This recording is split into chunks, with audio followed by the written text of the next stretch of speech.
भारत की जलवायु पढ़ेंगे। सातवां है मौसम एवं जलवायु। मौसम वायुमंडल की क्षणिक अवस्था है, जबकि जलवायु का तात्पर्य अपेक्षाकृत लंबे समय की मौसमी दशाओं के अवसर से होता है। मौसम जल्दी जल्दी बदलता है, जैसे कि एक दिन में या एक सप्ताह में, परंतु जलवायु में बदलाव 50 अथवा इससे भी अधिक वर्षों में आता है। भारत की जलवायु उष्णकटिबंधीय मानसूनी जलवायु है। मानसून से अभिप्राय ऐसी जलवायु से है जिसमें ऋतु के अनुसार पवनों की दिशा में उत्क्रमण हो जाता है। भारत की जलवायु को प्रभावित करने वाला कारक। भारत की जलवायु को नियंत्रित करने वाले कारकों को मोटे तौर पर दो वर्गों में बांटा जा सकता है। पहला, स्थिति तथा उच्चावच संबंधी कारक, वायु दाब एवं पवन संबंधित कारक।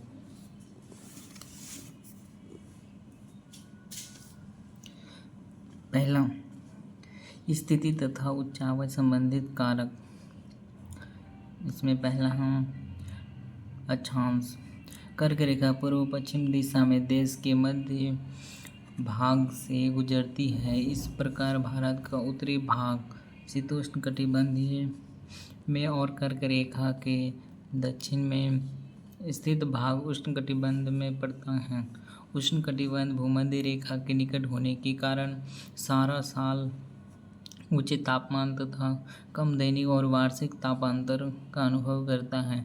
कर्क रेखा से उत्तर में स्थित भाग यानी शीतोष्णकटिबंध भूमध्य रेखा से उत्तर होने के कारण उच्च दैनिक तथा वार्षिक तापांतर के मध्य विषम जलवायु पाई जाती है।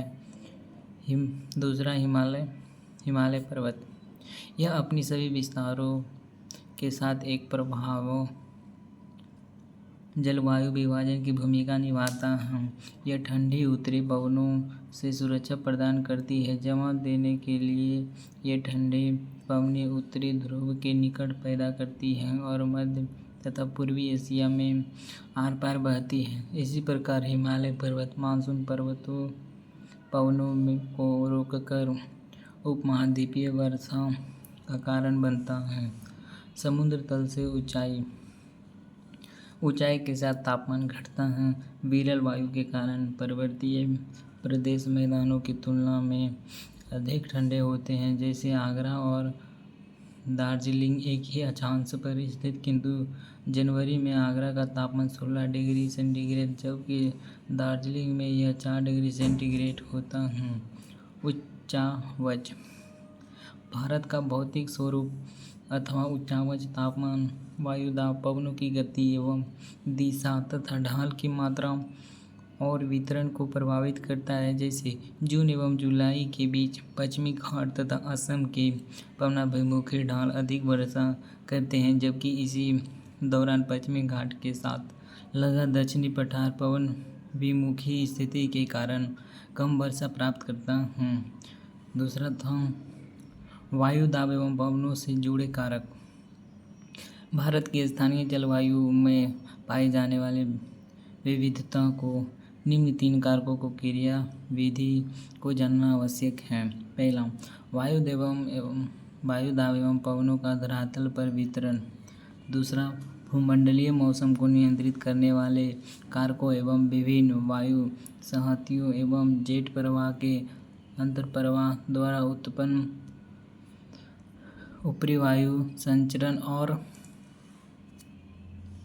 तीसरा, शीतलक में पश्चिमी विक्षोभों तथा दक्षिणी पश्चिमी मानसून काल में उष्णकटिबंधीय अवदाबों के भारत में अंतर्वहन के कारण उत्पन्न वर्षा के अनुकूल दशाएं।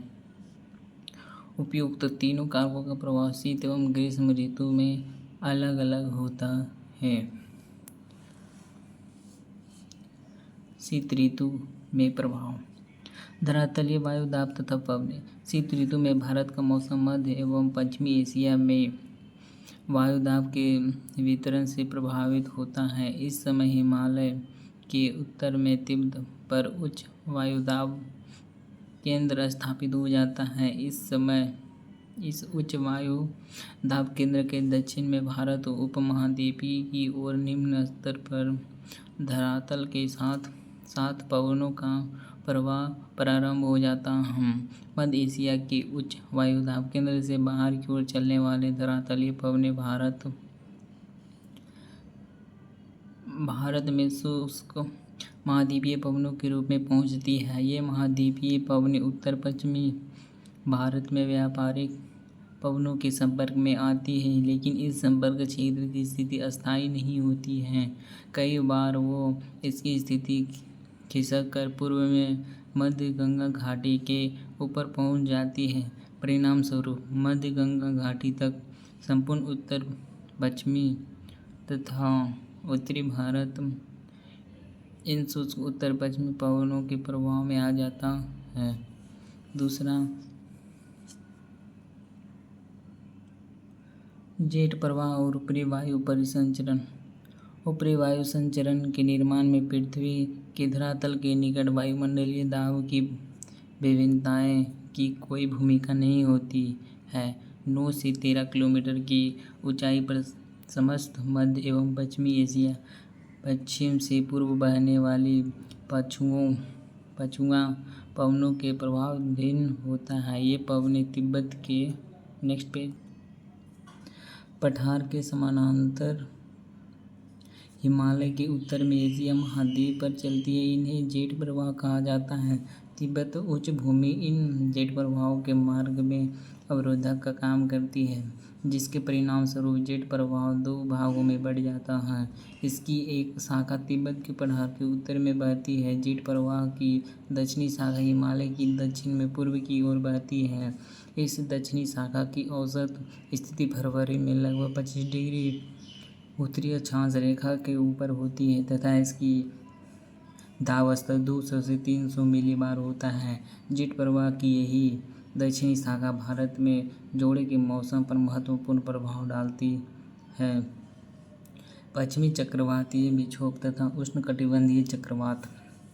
पश्चिमी विक्षोभ जो भारतीय उपमहाद्वीप में जाड़े के मौसम में पश्चिमी तथा उत्तर पश्चिम से प्रवेश करते हैं, भूमध्य सागर पर उत्पन्न होते हैं। भारत में इनका प्रवेश पश्चिमी जेट प्रवाह द्वारा होता है। शीतकाल में रात्रि के तापमान में वृद्धि इन विक्षोभ के आने का पूर्व संकेत माना जाता है। उष्णकटिबंधीय चक्रवात बंगाल की खाड़ी तथा हिंद महासागर में उत्पन्न होते हैं। इन उष्णकटिबंधीय चक्रवातों से तेज गति की हवाएं चलती हैं और भारी बारिश होती है। ये चक्रवात तमिलनाडु, आंध्र प्रदेश और उड़ीसा के तटीय भागों पर टकराते हैं। ये चक्रवात अत्यंत विनाशकारी होते हैं। ग्रीष्म ऋतु का प्रभाव। पहला, धरातलीय वायु दाब तथा पवनें। गर्मी का मौसम शुरू होने पर जब सूर्य उत्तरायण स्थिति में आता है, उपमहाद्वीपीय के विभिन्न तथा उच्च दोनों ही स्तरों पर वायु परिसंचरण में उत्क्रमण हो जाता है। जुलाई के मध्य तक धरातल के निकट उच्च वायुदाब पेटी, जिसे अंतः उष्ण कटिबंधीय अभिसरण क्षेत्र ITCZ कहा जाता है, उत्तर की ओर खिसककर हिमालय के लगभग समानांतर 20 से 25 उत्तरी अक्षांश पर स्थित हो जाती है। ITZ निम्न वायु दाब का क्षेत्र होने के कारण विभिन्न दिशाओं से पवनों की अपनी ओर आकर्षित करता है। दक्षिणी गोलार्ध से उष्णकटिबंधीय समुद्री वायु संहति विषुवत वृत्त को पार करके सामान्यतः दक्षिणी पश्चिमी दिशा में इसी कम दाब वाली पेटी की ओर अग्रसर होती है। यही आंध्र वायु धारा दक्षिणी पश्चिम मानसून कहलाती है। जेट प्रवाह एवं उत्तरी वायु संचरण।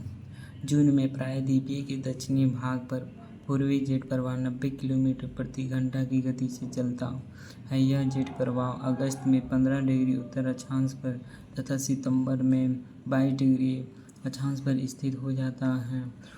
ऊपरी वायुमंडल में पूर्वी जेट प्रवाह सामान्यतः 30 डिग्री उत्तर अक्षांश से परे नहीं आ जाता है। पूर्वी जेट प्रवाह तथा उष्णकटिबंधीय चक्रवात।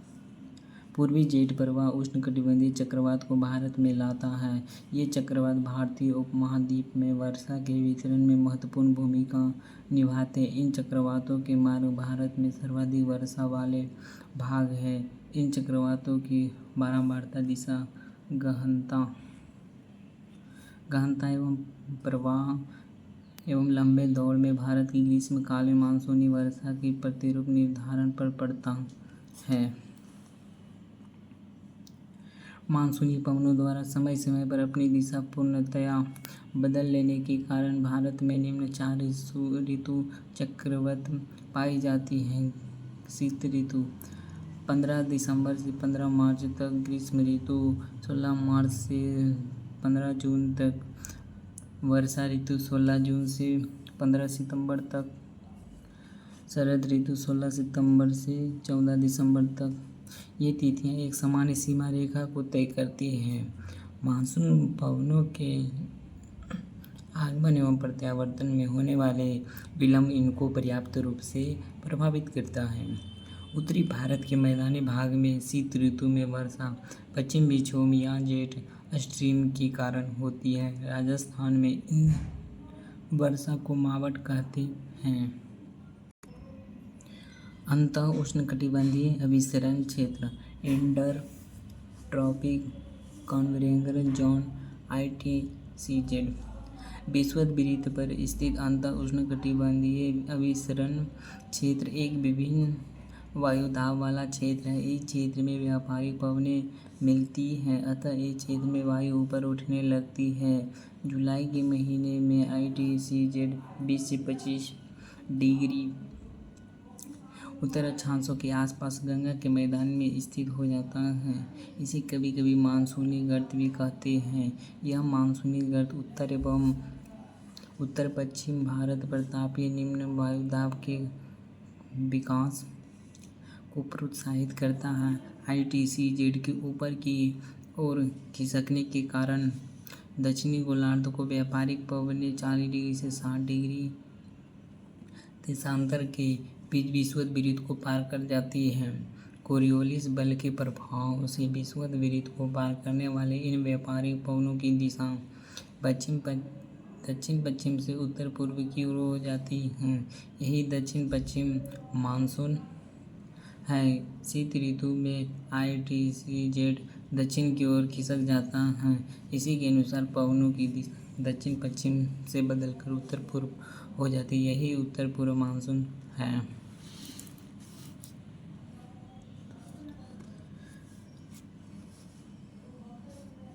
ग्रीष्म ऋतु में असम एवं पश्चिम बंगाल राज्यों में तीव्र आर्द्र हवाएं चलने लगती हैं, जिनसे गरज के साथ वर्षा हो जाती है।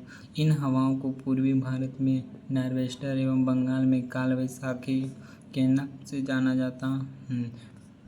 कर्नाटक में इसे चेरी ब्लॉसम एवं कॉफी वर्षा कहा जाता है, जो कॉफी की कृषि के लिए लाभदायक होता है।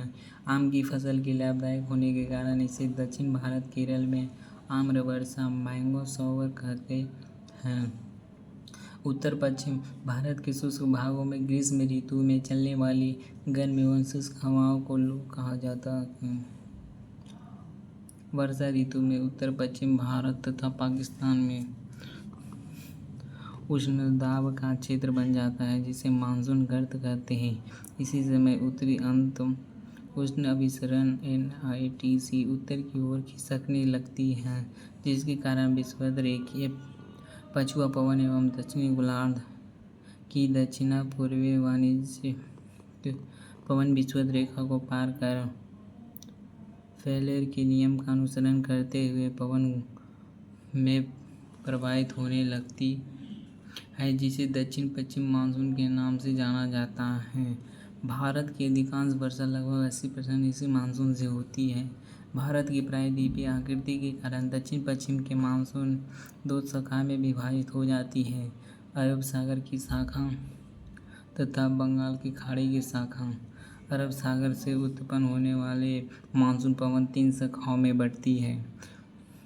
अरब सागर की एक शाखा मानसून सबसे पहले भारत के केरल राज्य में जून के प्रथम सप्ताह में आता है। यहाँ यह पश्चिमी घाट पर्वत से टकराकर केरल के तटों पर वर्षा करती है। इसे मानसून प्रफोट मानसून बर्स्ट कहा जाता है। अरब सागर से उठने वाले मानसून की दूसरी शाखा मुंबई के उत्तर में नर्मदा और तापी नदियों की खाड़ी से होकर मध्य भारत से दूर तक वर्षा करती है। छोटा नागपुर पठार में इस शाखा से 15 सेंटीमीटर वर्षा होती है। यहाँ यह गंगा के मैदानी भागों में प्रवेश कर जाती है और बंगाल की खाड़ी से आने वाले मानसून की शाखा से मिल जाती है। अरब सागर मानसून की तीसरी शाखा सौराष्ट्र, प्रायद्वीपीय और कच्छ से टकराती है। वहाँ से यह अरावली के साथ साथ पश्चिमी राजस्थान को लांघती है और बहुत कम वर्षा करती है, क्योंकि अरावली पर्वतीय मानसूनी हवाओं के समानांतर पड़ती है। पंजाब और हरियाणा में भी यह बंगाल की खाड़ी से आने वाले मानसून की शाखा से मिल जाती है। ये दोनों शाखाएं एक दूसरे के सहारे प्रबलित होकर पश्चिमी हिमालय, विशेष रूप से धर्मशाला में वर्षा करती है।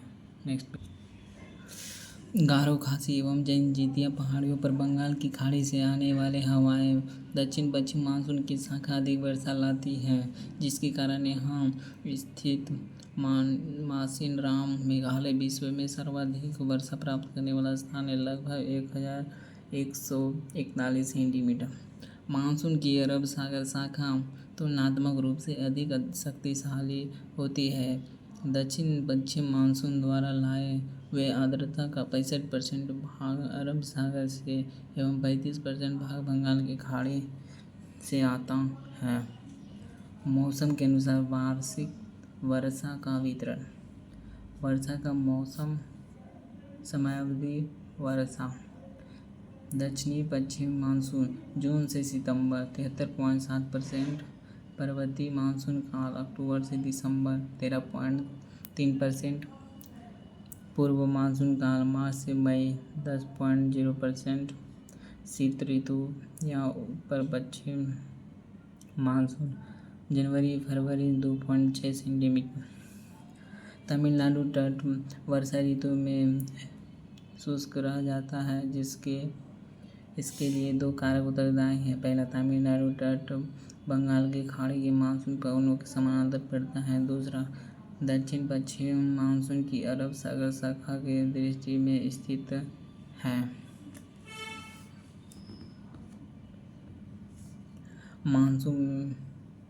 मानसून में विच्छेद। दक्षिणी पश्चिमी मानसून काल में एक बार कुछ दिनों तक वर्षा होने के बाद यदि एक दो या कई सप्ताह तक वर्षा न हो तो इसे मानसून विच्छेद कहा जाता है। ये विच्छेद विभिन्न क्षेत्रों में विभिन्न कारणों से होते हैं। उत्तरी भारत के विशाल मैदान में मानसून का विच्छेद उष्णकटिबंधीय चक्रवातों की संख्या कम हो जाने से और अंतः उष्णकटिबंधीय अभिसरण क्षेत्र की स्थिति में बदलाव लाने से होता है। पश्चिमी तट पर मानसून विच्छेद तब होता है जब आर्द्र पवनें तट के समानांतर बहने लगे। राजस्थान में मानसून विच्छेद तब होता है जब वायुमंडल के निम्न स्तरों पर तापमान की विलोमता वर्षा करने वाले आर्द्रता पवनों को ऊपर उठने से रोक देती है। मानसून का निवर्तन। मानसून के पीछे हटने या लौट जाने को मानसून का निवर्तन कहा जाता है। सितंबर के आरंभ से उत्तरी पश्चिमी भारत से मानसून पीछे हटने लगती है और मध्य अक्टूबर तक यह दक्षिणी भारत को छोड़ से समस्त भारत से निर्वातित हो जाती है। लौटते हुए मानसून पवनें बंगाल की खाड़ी से जलवाष्प ग्रहण करके उत्तर पूर्वी मानसून का रूप में तमिलनाडु कोरोमंडल तट पर में जाड़े के दिनों में जनवरी फरवरी के महीने में वर्षा करती है।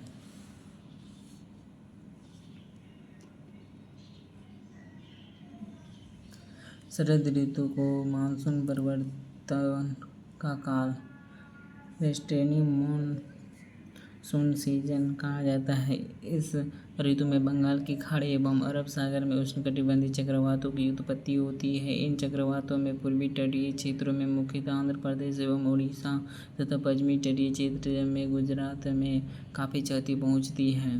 भारत का जलवायु प्रदेश। तापमान एवं वर्षा जलवायु के दो महत्वपूर्ण तत्व हैं जिन्हें जलवायु वर्गीकरण के सभी पद्धतियों में निर्णायक माना जाता है। तथापि जलवायु के वर्गीकरण एक जटिल प्रक्रिया है।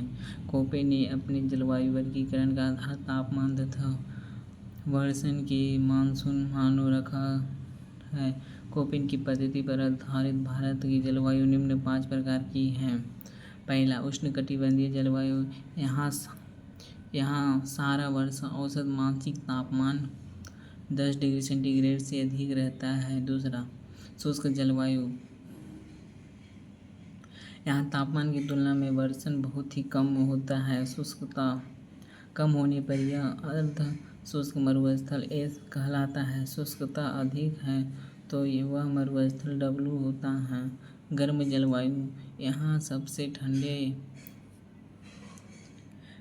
महीने का औसत तापमान 18 डिग्री सेंटीग्रेड और -3 डिग्री सेंटीग्रेड के बीच रहता है। एल नीनो और भारतीय मानसून।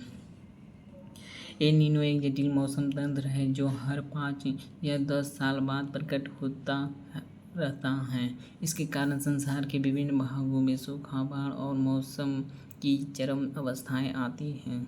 पूर्वी प्रशांत महासागर में पेरू की तट के निकट उष्ण समुद्री धारा के रूप में प्रकट होता है। इससे भारत सहित अनेक स्थानों का मौसम प्रभावित होता है। एल नीनो भूमध्य रेखीय उष्ण समुद्री धारा का विस्तार मात्र है जो अस्थायी रूप से ठंडी पेरुविलियम अथवा हम्बोल्ट धारा पर प्रतिस्थापित हो जाती है। यह धारा पेरू तट के जल का तापमान 10 डिग्री सेंटीग्रेड तक बढ़ा देती है। इसके निम्नलिखित परिणाम होते हैं। भूमध्य रेखीय वायुमंडलीय परिसंचरण में विकृति, समुद्री जल के वाष्पन में अनियमितता, पलवन की मात्रा में कमी जिससे समुद्र में मछलियों की संख्या घट जाती है। भारत में मानसून की लंबी अवधि के पूर्वानुमान के लिए एल नीनो का उपयोग होता है। एल नीनो शीतकाल के दौरान भारतीय उपमहाद्वीप में गर्म स्थिति का कारण बनता है और ग्रीष्मकाल के दौरान यह शुष्क परिस्थितियों और कम मानसून का कारण बनता है। एल नीनो का शाब्दिक अर्थ बालक ईसा है क्योंकि यह धारा दिसंबर के महीने में क्रिसमस के आसपास नजर आती है। पेरू दक्षिण गोलार्ध में दिसंबर गर्मी का महीना होता है। हिम जलवायु, जहाँ सबसे गर्म महीने का औसत तापमान 10 डिग्री सेंटीग्रेड से अधिक और सबसे ठंडे महीने का औसत तापमान -3 डिग्री से कम रहता है। बर्फीले जलवायु,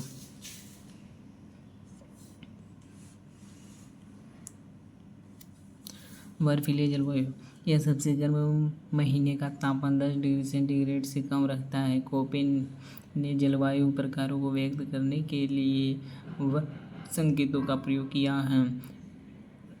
इन्होंने अंग्रेजी के बड़े वर्ण एस को अर्ध मरुस्थल, डब्लू को मरुस्थल के लिए प्रयोग किया है।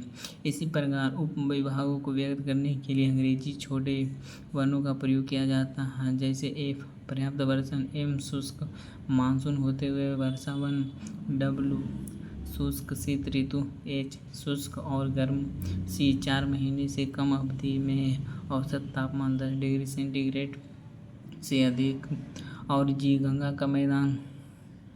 इस प्रकार भारत को 8 जलवायु प्रदेश में बांटा जा सकता है। कोपेन की योजना के अनुसार भारत के जलवायु प्रदेश, जलवायु के प्रकार क्षेत्र, AMW लघु शुष्क ऋतु वाला मानसून प्रकार, गोवा के दक्षिण में भारत का पश्चिम तट, AS शुष्क ग्रीष्म ऋतु वाला मानसून प्रकार, तमिलनाडु का कोरोमंडल तट, AW उष्णकटिबंधीय सवाना प्रकार, कर्क वृत्त के दक्षिण में प्रायद्वीपीय पठार का अधिकतर भाग, BSHW अर्ध शुष्क स्टेपी जलवायु, उत्तर पश्चिम गुजरात, पश्चिम राजस्थान और पंजाब के कुछ भाग। CWG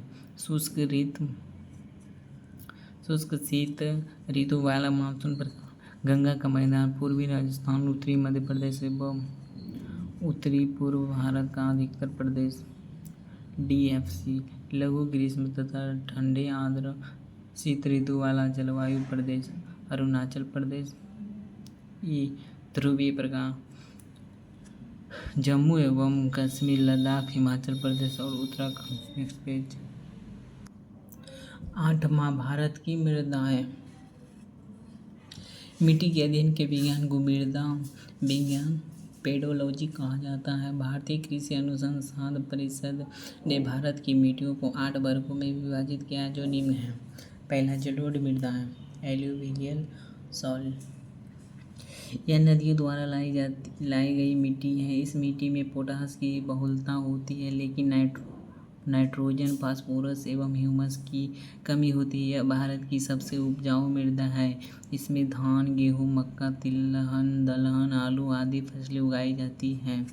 यह मिट्टी भारत के लगभग 40% क्षेत्रफल पर पाई जाती है। भारत की संपूर्ण उत्तरी मैदान, तटीय मैदान जलोढ़ मिट्टी का बना है। यह 2 प्रकार की होती है। पहला, बांगर और खादर।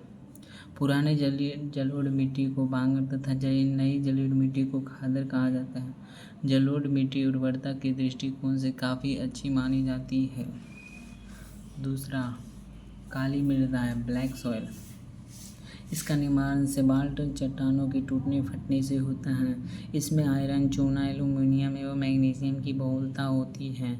इसमें पोटास की मात्रा भी पाई जाती है। इस मिट्टी का काला रंग टिटेनिफेरस, मैग्नेटाइट एवं जीवाश्म ह्यूमस की उपस्थिति के कारण होता है। इसमें फास्फोरस, नाइट्रोजन एवं जैव पदार्थों की कमी होती है। इस मिट्टी को रेगुर मिट्टी के नाम से भी जाना जाता है। कपास की खेती के लिए सर्वाधिक उपजाऊ होती है, अतः इसे काली कपास की मिट्टी भी कहा जाता है। अन्य फसलों में गेहूँ, ज्वार, बाजरा आदि को उगाया जाता है। भारत में काली मिट्टी गुजरात, महाराष्ट्र, मध्य प्रदेश के पश्चिमी क्षेत्र, उड़ीसा के दक्षिणी क्षेत्र, कर्नाटक के उत्तरी जिला, आंध्र प्रदेश के दक्षिणी एवं समुद्र तटीय क्षेत्र, तमिलनाडु के सलेम, रामनाथपुरम, कोयम्बटूर तथा तिरुनेलवेली जिले एवं राजस्थान के बूंदी एवं टोंक जिले में पाई जाती है।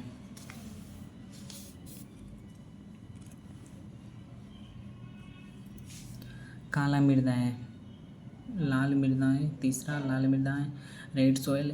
इसका निर्माण जलवायु परिवर्तनों के परिणाम स्वरूप रवेदार एवं काइनाइट सेलों के विघटन एवं वियोजन से होता है।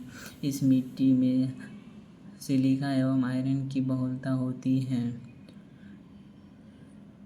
लाल मिट्टी का लाल रंग लौह ऑक्साइड की उपस्थिति के कारण होता है, लेकिन जलयोजित रूप में यह पीली दिखाई पड़ती है।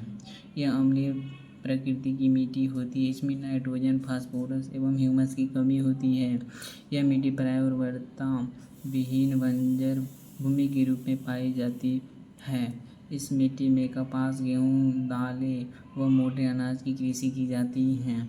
भारत में यह मिट्टी आंध्र प्रदेश एवं मध्य प्रदेश के पूर्वी भाग, छोटा नागपुर के पठारी क्षेत्र, पश्चिमी बंगाल के उत्तरी पश्चिमी जिलों, मेघालय की गारो, खासी एवं जैनजिता के पहाड़ी क्षेत्र, नागालैंड, राजस्थान में अरावली के पूर्वी क्षेत्र, महाराष्ट्र, तमिलनाडु एवं कर्नाटक के कुछ भागों में पाई जाती है।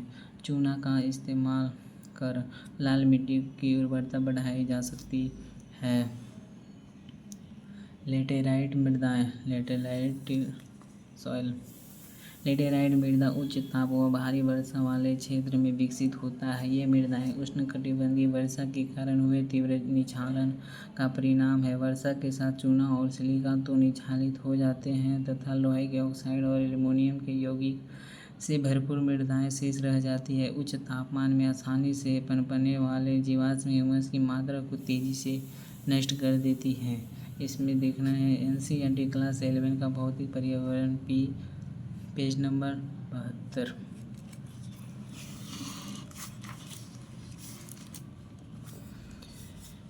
इन मृदाओं में जैव पदार्थ नाइट्रोजन, फास्फोरस और कैल्शियम की कमी होती है तथा लौह ऑक्साइड और पोटास की बहुलता होती है। लेटेराइट मृदाएं सामान्यतः कर्नाटक, केरल, तमिलनाडु, मध्य प्रदेश तथा ओडिशा और असम के पहाड़ी क्षेत्र में पाई जाती हैं। शैल की टूट-फूट से निर्मित होने वाली इस मिट्टी को गहरी लाल लेटेराइट, सफ़ेद लेटेराइट तथा भूमिगत जलवायु लेटेराइट के रूप में वर्गीकृत किया जाता है। गहरी लाल लेटेराइट में लौह ऑक्साइड तथा पोटास की बहुलता होती है। इसकी उर्वरता कम होती है, लेकिन निचले भाग में कुछ खेती की जाती है। तमिलनाडु, आंध्र प्रदेश एवं केरल में काजू जैसे वृक्षों वाली फसलों की खेती के लिए लाल लेटेराइट मृदाएं अधिक उपयुक्त है। सफ़ेद लेटेराइट की उर्वरता सबसे कम होती है और कैलोरीन के कारण इसका रंग सफ़ेद होता है। भूमिगत जलवायु लेटेराइट काफ़ी उपजाऊ होती है, क्योंकि वर्षा काल में लौह ऑक्साइड जल के साथ घुलकर नीचे चले जाते हैं। लेटेराइट मिट्टी चाय, इलायची एवं काजू की खेती के लिए सर्वाधिक उपयुक्त होती है। शुष्क मृदाएं यह मृदा सामान्यतः संरचना से बलुई और प्रकृति से लवणीय होती है। इसका रंग लाल से लेकर किशमिशी तक होता है। शुष्क जलवायु, उच्च तापमान एवं तीव्र गति से वाष्पीकरण के कारण इन मृदाओं में नमी और ह्यूमस कम होते हैं। इनमें नाइट्रोजन अपर्याप्त और फॉस्फेट असामान्य मात्रा में होती है। कुछ क्षेत्रों की शुष्क मृदाएं में नमक की मात्रा इतनी अधिक होती है कि इनके पानी को वाष्पीकृत करके नमक प्राप्त किया जा सकता है। इस मृदा की तली में कंकड़ों की परत, चूना की मात्रा बढ़ने के कारण पानी का रिसाव सीमित हो जाता है। इसलिए सिंचाई किए जाने पर इन मृदाओं में पौधे की सतत वृद्धि के लिए नमी सदा उपलब्ध रहती है। ये मृदाएं अनुर्वर है, क्योंकि इसमें ह्यूमस एवं जैव पदार्थ कम मात्रा में पाए जाते हैं। ये मृदाएं विशेष शुष्क स्थलाकृति वाले पश्चिमी राजस्थान में अविलक्षित रूप से विकसित हुए हैं। लवण मृदाएं ऐसी मृदाएं को ऊसर मृदाएं भी कहते हैं। इसमें सोडियम, पोटेशियम और मैग्नीशियम का अनुपात अधिक होता है। यह अनुर्वर होती है और इसमें किसी भी प्रकार की वनस्पति नहीं उगती है। इसमें नाइट्रोजन एवं चूने की कमी होती है। ये मृदाएं शुष्क और अर्ध शुष्क तथा जलाक्रांत क्षेत्रों और अनुरूपों में पाई जाती हैं। इसका अधिकतर प्रसार पश्चिमी गुजरात, पूर्वी तट के डेल्टाओं और पश्चिमी बंगाल के सुंदरवन क्षेत्रों में है।